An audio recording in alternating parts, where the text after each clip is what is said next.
Muy buenas noches de jueves, el día de hoy, 3 de abril 2025, primer jueves del mes de abril.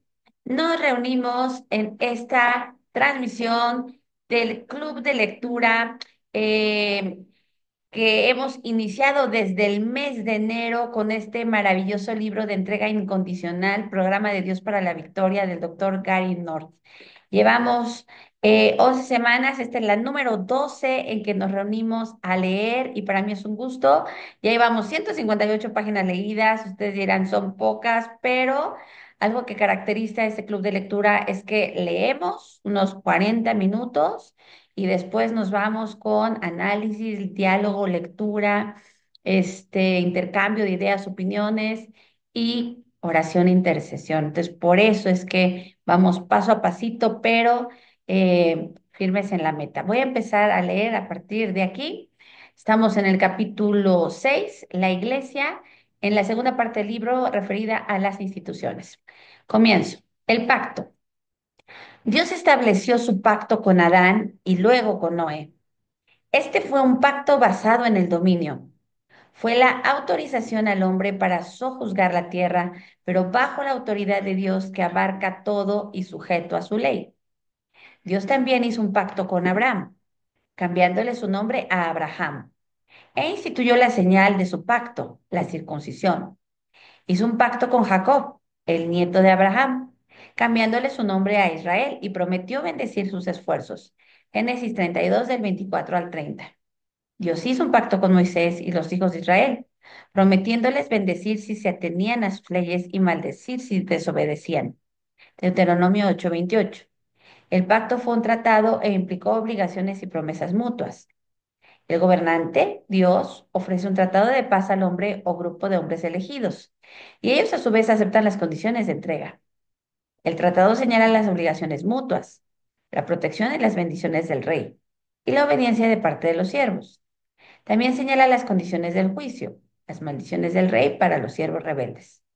Este mismo pacto se extiende a la iglesia de hoy en día. Abarca la iglesia institucional y también se aplica a las naciones que deciden ajustar sus leyes a los estándares de Dios. Pablo escribió, y a todos los que anden conforme a esta regla, paz y misericordia sea a ellos y al Israel de Dios. Gálatas 6:16.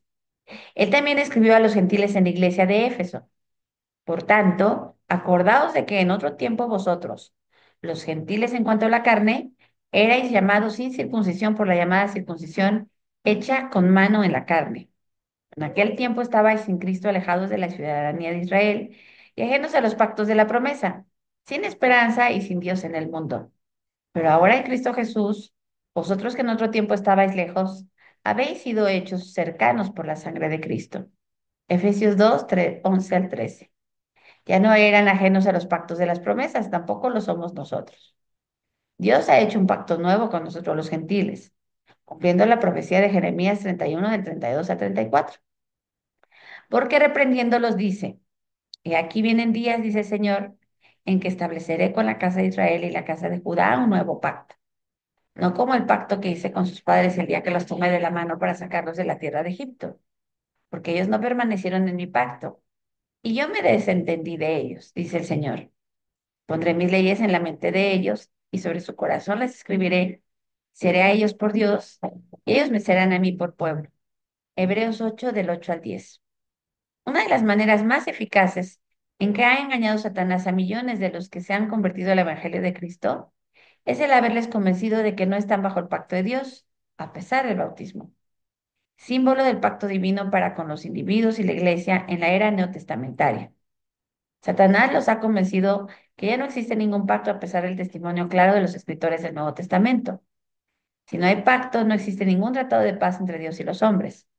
Si no hay tratado de paz, no existen condiciones de paz. Y sin esta, la estructura legal del pacto divino ya no se aplica. Todas estas conclusiones las enseñan muchas iglesias modernas, pero al negarse de tal manera al pacto, desaparece el pacto de dominio y los principios de la ley, tanto en lo moral, lo judicial, como para el dominio. Sin la ley de Dios no tenemos ninguna herramienta de dominio. Y sin esta, el reino terrenal de Satanás no enfrenta la misma presión como si los hombres buscaban activamente subyugar la tierra para la gloria de Dios según su orden legal. Así ha sido la triste historia de la Iglesia a través del último siglo.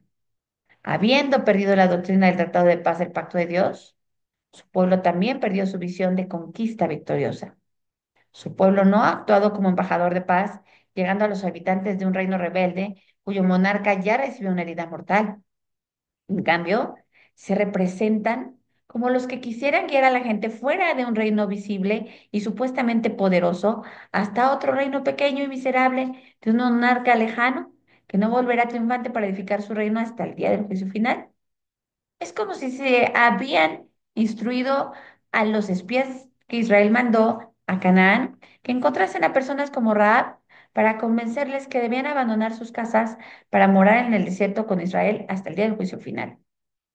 De la versión del reino de Cristo presentada por el cristianismo moderno, se concluiría que Dios deseó que su pueblo quedase en el desierto permanentemente, sino una doctrina del pacto, un tratado de paz con términos de entrega específicas impuesto por un soberano absoluto que controla toda la historia, han perdido las iglesias modernas la fe que tenían los israelitas del Antiguo Testamento.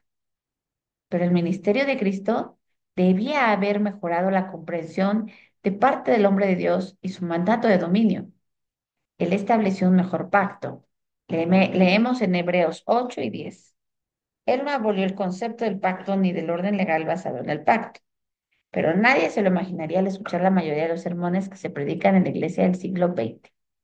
Adelante, Zaira, los sacramentos. El bautismo es para la Iglesia la señal del pacto entre Dios y los hombres. La mayoría de las referencias al bautismo en el Nuevo Testamento se refieren al bautismo de Juan el Bautista, quien era primo segundo de Jesús, o por lo menos un pariente cercano, por el lado materno, según Lucas 1:36. Su ministerio precedió al ministerio de Jesús y fue él quien bautizó a Jesús al principio de su ministerio, en Mateo 3, del 13 al 16. La palabra bautismo en el griego clásico puede indicar la inmersión, el sumergirse o el lavar. La única indicación en el Nuevo Testamento tocante al modo del bautismo es Hebreos 9:10, donde la palabra se la traduce abluciones en la versión Reina Valera. Se usa para las diferentes rociaduras del Antiguo Testamento. La mayoría de las iglesias creen que el bautismo es la versión neotestamentaria de la circuncisión. Sabemos que Abraham circuncidó a todos los varones en su casa, en Génesis 17:23. Sabemos también que familias enteras fueron bautizadas por los apóstoles en la era del Nuevo Testamento, Hechos 16:33. Esto indica que el bautismo, como la circuncisión, es una señal visible del pacto de Dios, por la que se coloca ritualmente al bautizado bajo las condiciones del pacto, el tratado de paz de Dios. El bautizado disfruta de la protección de Dios, pero reconoce que cualquier rebelión de su parte contra Dios y la ley de Dios traerá el juicio. La razón por la cual casas enteras se circuncidaron en el Antiguo Testamento no era que todos los miembros de la casa fueran regenerados, era que la cabeza de la casa se había colocado a sí mismo bajo las condiciones del pacto, y puesto que estaba obligado a ejercer dominio sobre su casa, cada miembro tenía que confirmar su subordinación indirecta a Dios. La ley de Dios regía la casa por medio de la cabeza de la familia. Este era pacto personal con cada miembro, pero se lo imponía en base a las obligaciones colectivas de todos los miembros para con el jefe de la casa. Como hemos visto antes, el tratado de Dios tiene dos filos. Conduce a la bendición como consecuencia de la obediencia y a la destrucción como consecuencia de la rebelión. El hombre, bajo las condiciones del tratado, se santifica y recibe protección. Es posible que no haya nacido de nuevo, pero está apartado, gozando de una relación externa con Dios como consecuencia de su posición de sujeción al pacto. Tenemos un ejemplo del Nuevo Testamento de esta clase de santificación no regeneradora. Es el matrimonio entre un creyente y un incrédulo. Pablo escribió, porque el marido incrédulo es santificado en la mujer y la mujer incrédula en el marido, pues de otra manera vuestros hijos serían inmundos, mientras que ahora son santos. Primera a los Corintios 7:14. ¿Significa esto que Dios regenera automáticamente a un marido pagano a causa de la regeneración de su esposa? ¿Predicó Pablo la salvación por medio del matrimonio? Claro que no. Entonces, ¿qué quiso decir Pablo? Esta santificación es la manera de Dios de colocar a un hombre o esposa bajo los beneficios de su pacto, tratándolos de modo diferente a los que no están bajo el pacto. Lo mismo a sus hijos. Ellos son santos. Ellos son apartados. Dios les escoge para tratarlos de una forma especial. No les asegura un lugar en el cielo por causa de la justificación por la fe de sus padres. Gozan los términos del tratado de paz como los ciudadanos de Nínive cuando Jonás predicó al rey y él se arrepintió. En Jonás 3 del 5 al 10. Ellos creían que el juicio colectivo era inminente y se vistieron de cilicio como señal de humildad. Las iglesias de hoy dicen que el bautismo es la versión neotestamentaria de la circuncisión, pero al parecer pocas de ellas lo creen verdaderamente.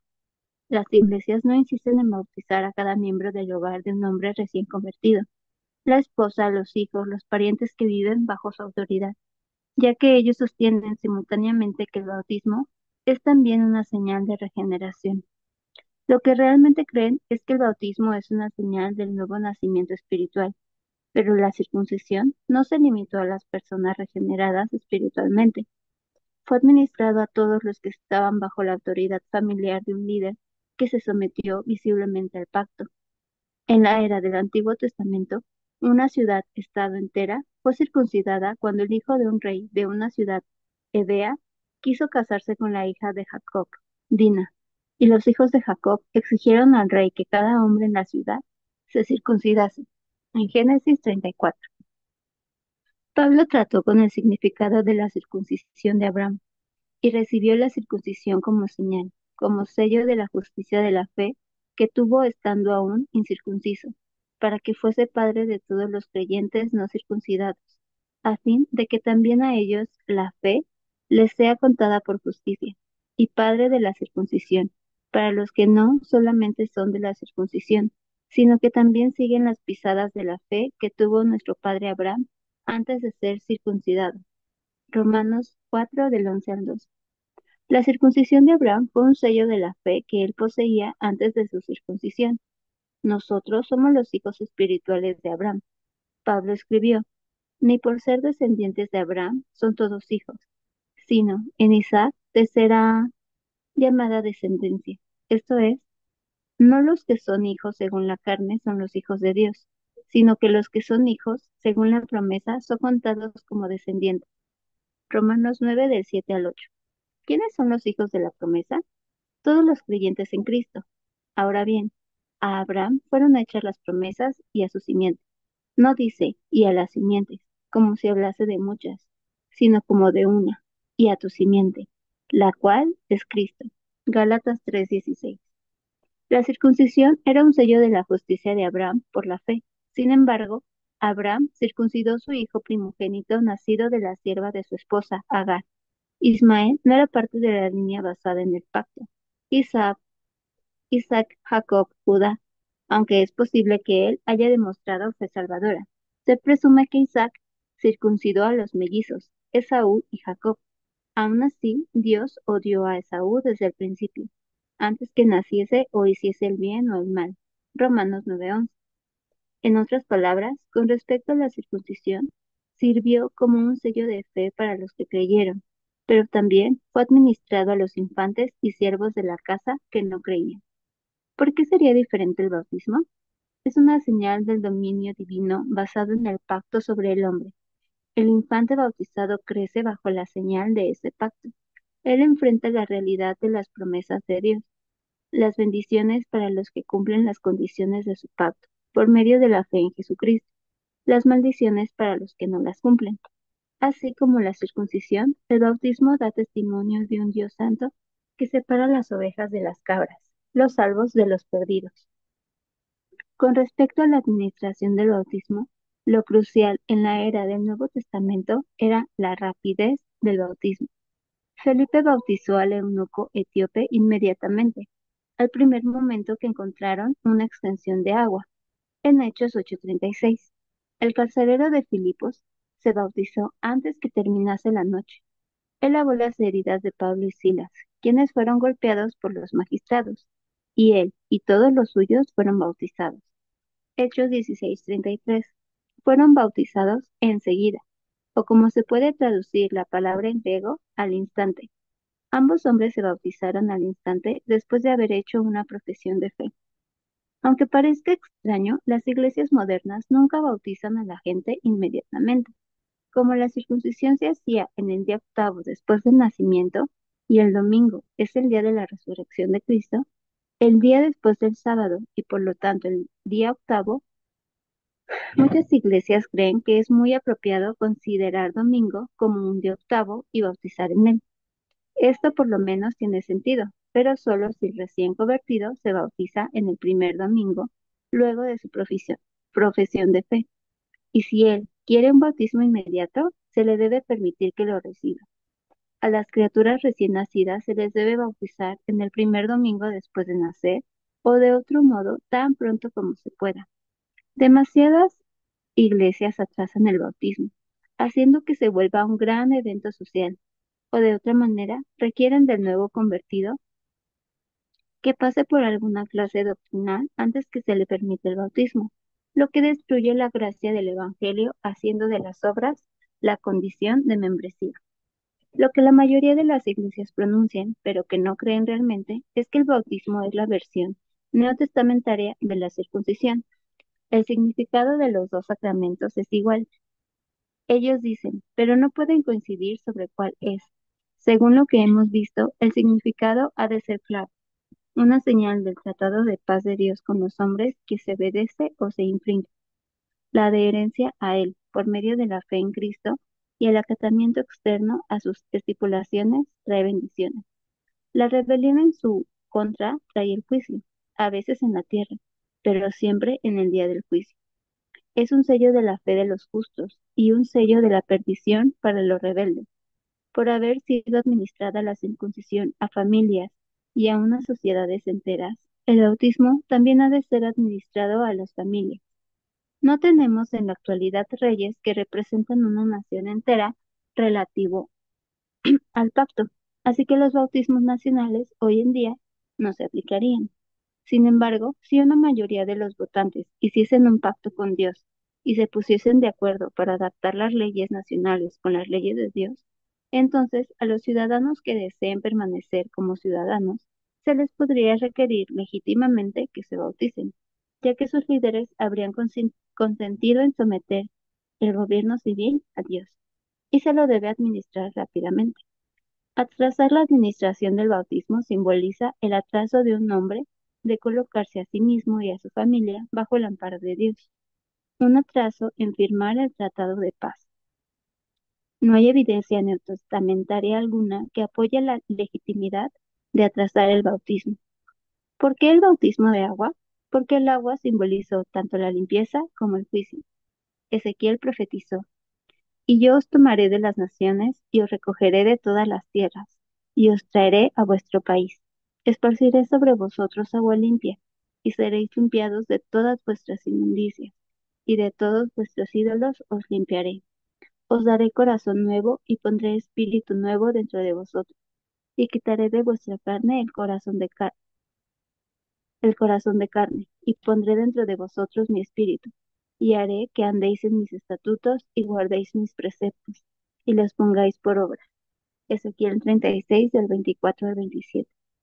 Esta profecía fue cumplida con la muerte y la resurrección de Cristo, y Él envió del Espíritu Santo el Consolador.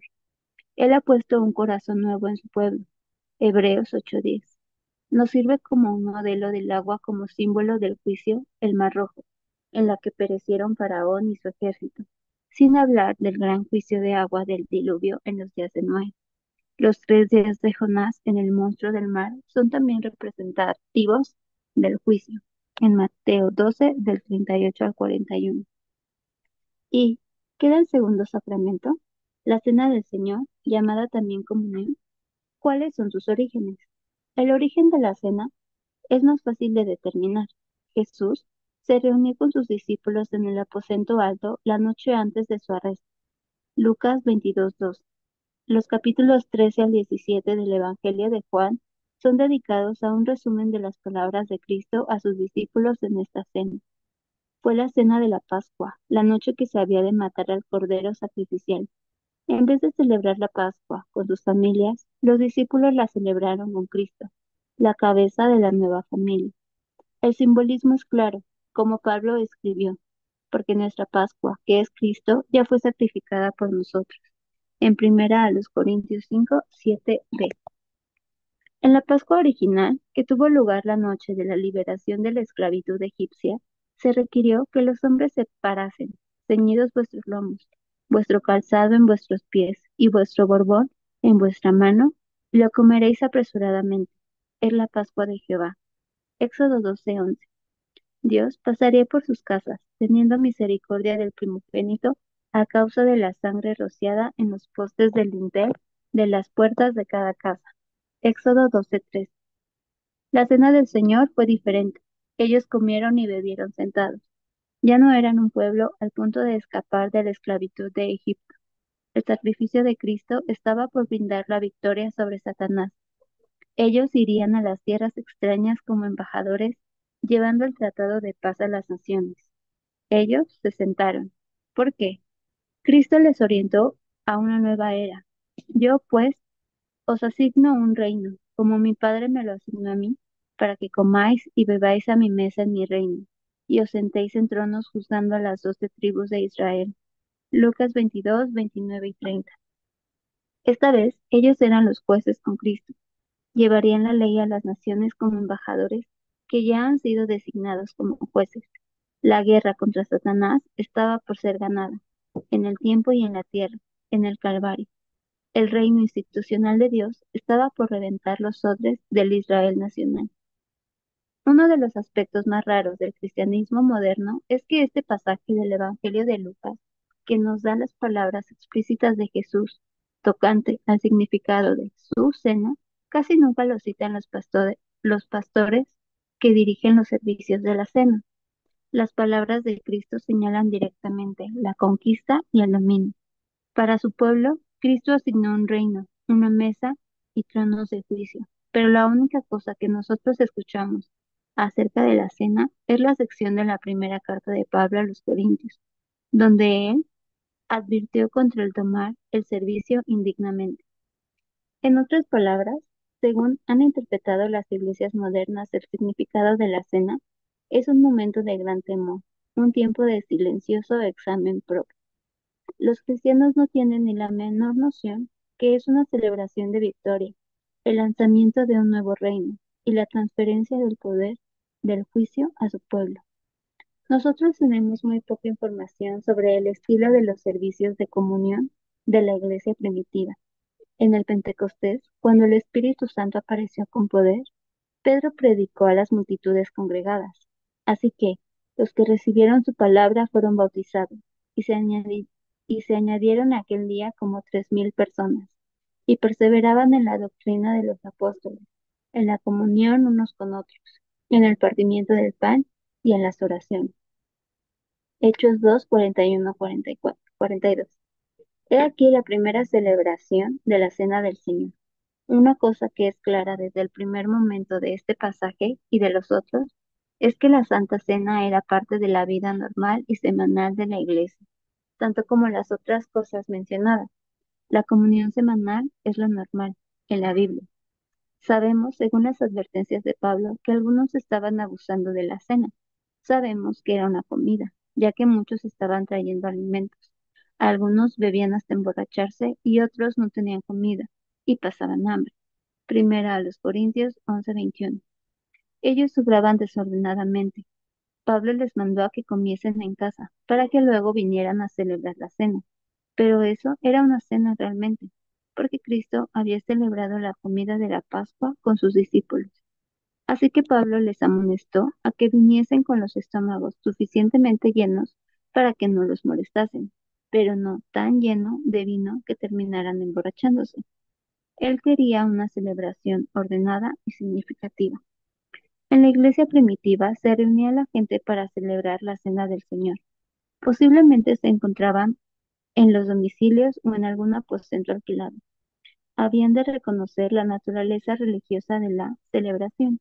Si uno examina la celebración de la cena de la iglesia moderna, Parece un funeral. La gente está silenciosa, tragando solemne una pequeñita porción de pan o de galletas sin sal. Luego un dedal lleno de vino, o aún más irreal, un dedal con jugo de uva. Salía borracha la gente de la iglesia de Corinto por haber consumido demasiado jugo de uva. ¿Es esto una celebración? Más bien una celebración. La cena del Señor moderna es el símbolo de un símbolo, una comida simbólica, una hostia y un dedo lleno de vino, que simboliza la comida de la Pascua, lo que a su vez simbolizó el sacrificio de Cristo. Pero, ¿dónde está la comida en la cena del Señor? ¿Y dónde está la celebración? ¿Por qué comer migajas y no una hogaza de pan? La cabeza de la familia dirigía la comida de la Pascua. Él debía de contestar las preguntas de los hijos tocante al significado de la comida. Éxodo 12, 26 y 27. Los hijos participaban en la comida, participaban, y por eso hacían preguntas acerca de ella. En las iglesias de hoy día, el padre no dice nada. Con frecuencia no se permite que participen los hijos. Se da la excusa que los hijos no podrán discernir el cuerpo del Señor en el pan. ¿Qué significa esto? Pablo advirtió tocante a la naturaleza desordenada de la celebración de la iglesia de Corinto, que habían de reconocer al cuerpo del Señor en la iglesia. Pablo enseñó que la iglesia es el cuerpo de Cristo, y él usó esta analogía para defender la idea de la división de trabajo dentro de la iglesia. Él enseñó esto inmediatamente después de tratar con el tema de la cena del Señor. Primera a los Corintios 12. Esto es lo que él quiso decir cuando escribió, porque el que come y bebe indignamente, sin discernir el cuerpo del Señor, juicio come y bebe para sí. En primera a los Corintios 11:29. Frecuentemente se interpreta esto como que los hijos no reconocen la naturaleza simbólica de la cena del Señor en el pan. Pero Pablo no estaba hablando acerca de la falta de reconocer el simbolismo en el pan cuando él les advirtió acerca de no discernir el cuerpo del Señor, puesto que no mencionó el peligro de no discernir la sangre del Señor, la naturaleza simbólica del vino. Él se refería a las debilidades teológicas en los hijos. Él se refería a los pecados de sus padres desordenados. Yo El continúo, Celia, modelo bíblico, gracias. Yo continúo sí, porque ya has leído mucho, mil gracias. El sí, modelo bíblico que se ve en Segunda de Crónicas 35 del 10 al 19 es que los ancianos reparten el pan y el vino a las casas y que la cabeza de la casa reparte a los miembros del hogar.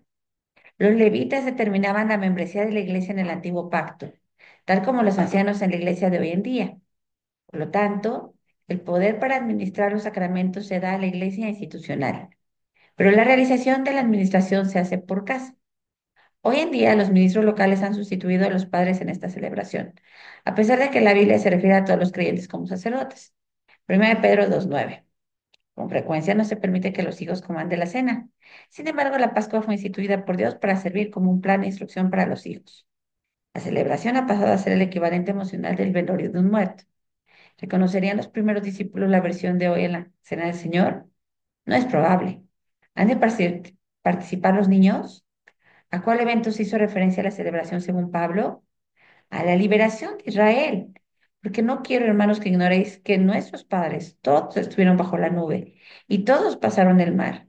Y todos en Moisés fueron bautizados en la nube y en el mar. Y todos comieron el mismo alimento espiritual. Y todos bebieron la misma bebida espiritual porque bebían de la roca espiritual que los seguía, y la roca era Cristo. Primero a los Corintios 10 del 1 al 4. Pasaron los niños por el mar, comieron los niños la carne, bebieron los niños de la roca que la vara de Moisés tocó.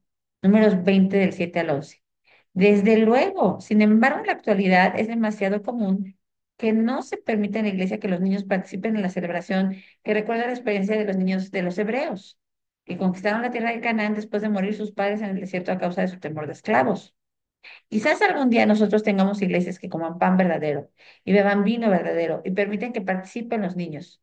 Los que se horrorizan por la sugerencia de servir vino, una bebida alcohólica, en la iglesia, deberían considerar Deuteronomio 14:26, donde se mandó que cada familia en Israel celebrase el diezmo, una celebración comunitaria. Y darás el dinero por todo lo que deseas, por vacas, por ovejas, por vino, por sidra o por cualquier cosa que tú deseares y comerás allí delante de Jehová tu Dios y te alegrarás tú y tu familia. El versículo siguiente requirió que se invitase a los sacerdotes levitas a la celebración. Tal vez algunos comentaristas se consideren capaces de convertir el vino en jugo de uva, de la misma manera que Cristo convirtió el agua en vino. Juan 2. Pero no hay ninguna manera en que el mundo de que un comentarista pueda, no hay ninguna manera en el mundo de que un comentarista pueda convertir legítimamente la bebida fermentada en jugo de uva. Quizás estas iglesias permitirán participar los padres en la celebración como hacían en Israel. Quizás los niños podrán participar otra vez en la celebración como en Israel, quizás, pero es fútil buscar tales iglesias en la actualidad. Casi no existen. Hasta aquí queda la lectura de hoy, 3 de abril, página 169. El próximo jueves retomaremos este último fragmento de la disciplina, página 170, hasta terminar el capítulo 6 referente a la iglesia. Dejo de grabar y nos pasamos a comentarios de esta primera lectura, estudio y reflexiones.